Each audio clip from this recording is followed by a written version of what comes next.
Hi friends, we're glad you made it through the first module and decided to stick around to learn some more. Today we are diving into the world of synthetic biology. Before we start today's module, please read the linked article, Chapter 1, Fundamentals of Synthetic Biology, to get a basic understanding about today's topic. If you already read it, amazing. If not, you can pause the video and read it before continuing. Now, open Google Form number 2 and let's get started. Today, we are focusing on the broad topic of synthetic biology. Before we begin, please answer Google Form question number 1. It's okay if you're not exactly sure how to define synthetic biology. That's what we'll learn today. Pause the video now to answer. As we learn what synthetic biology is and how to define it, pay attention to what makes synthetic biology unique from other science disciplines.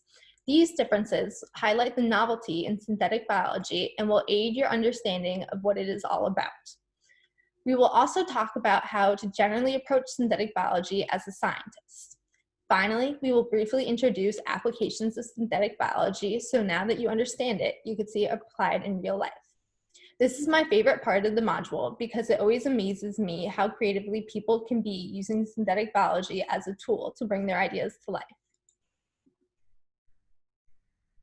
So, you signed up to learn about synthetic biology. Here's what you signed up for. Synthetic biology is often shortened to Synbio, and I will mostly be referring to it as such from now on. Now that you know the science lingo, we will begin to define Synbio. As most of you know, engineering involves designing and building machines and structures. Genetic engineering involves the transfer of individual genes from one organism to another. Synthetic biology takes this idea to the next level. It involves engineering living cells or the assembly of novel genomes from a set of standardized genetic parts to do something useful. You will learn more about standardized genetic parts and how scientists insert them into organisms in Module 3 BioBricks. In other words, Synbio is the application of engineering principles to biology. It involves the designing and building of biological systems and using our growing knowledge of genomics. This means that scientists are manipulating DNA to make biological systems perform a function that is useful to them. These functions have unmatched potential and can be useful in fields like energy, health and medicine, ecology, nutrition, and more. The cool thing about Synbio is that scientists are not limited to manipulating already existing genomes. They can construct a new biological system to carry out the function that they want. This field is named synthetic biology after the idea that involves construction of new biological components to create a function. There are other advantages of synthetic biology besides producing novel systems and functions. As you know, cells reproduce to make copies of themselves. The faster the cell divides, the quicker the function you want is mass-produced. This is important because it does not require making a whole new machine in order to mass-produce your product. Additionally, Synbio can be eco-friendly. Many Synbio projects are focused on environmental improvement, and byproducts of most projects are generally non-toxic.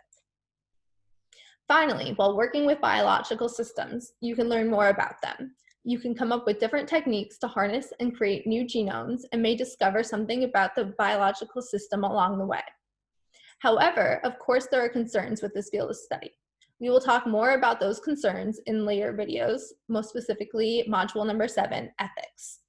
Now that you are starting to grasp what synthetic biology is, pause the video and complete questions number 2 through 4 on Google Form number 2 before continuing.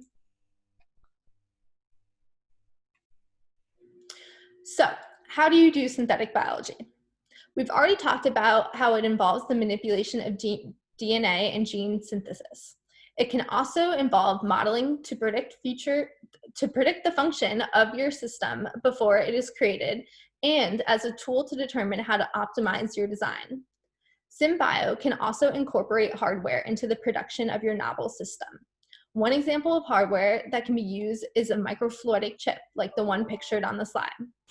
Like it sounds, this chip involves the manipulation of fluids on a small scale.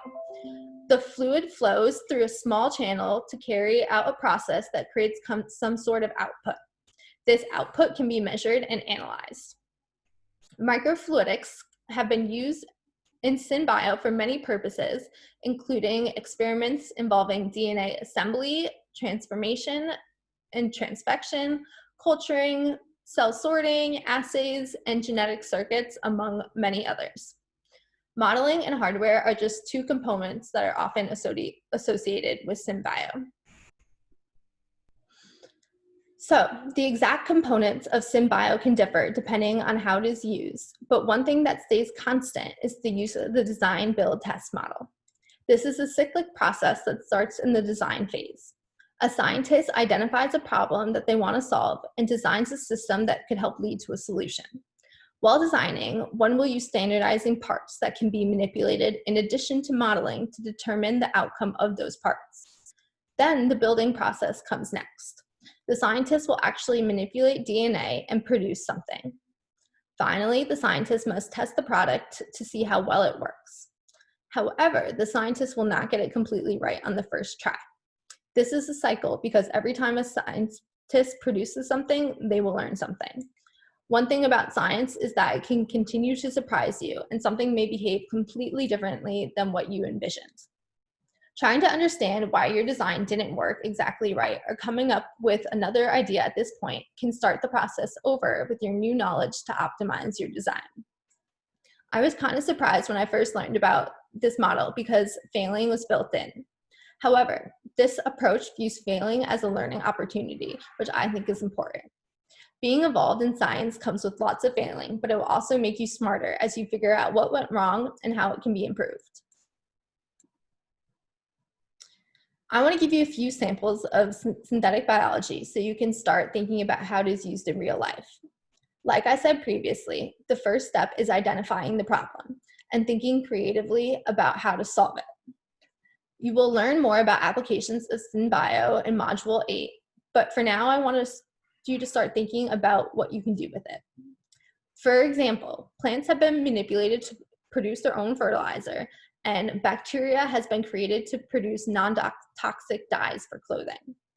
I think simple projects like these are so creative because I often overlook these seemingly easy solutions to common problems. Other Synbio projects I've enjoyed learning about are systems that detect airborne pathogens or bacteria that breaks down waste and recycle it. Organisms have even been altered to mass produce food and make healthy food taste like junk food or make junk food more nutritious. All these ideas come from creating a genome that can do a function the scientist desires. Pause the video now and fill in the final question on the Google form. Today we talked about synthetic biology. We learned what it is, how to define it, and what makes it unique and novel, and what makes it a unique and novel field of science. We also talked about the building process of synthetic biology, specifically the design, build, test model, and what that involves. Finally, you saw a few examples of how synthetic biology is applied in real life. So that concludes our module today. I had so much fun talking to you guys about synthetic biology and hope you guys had fun as well. Make sure to finish the Google form, and if you have any questions or comments, feel free to email us. We would love to hear from you and talk with you. Thank you.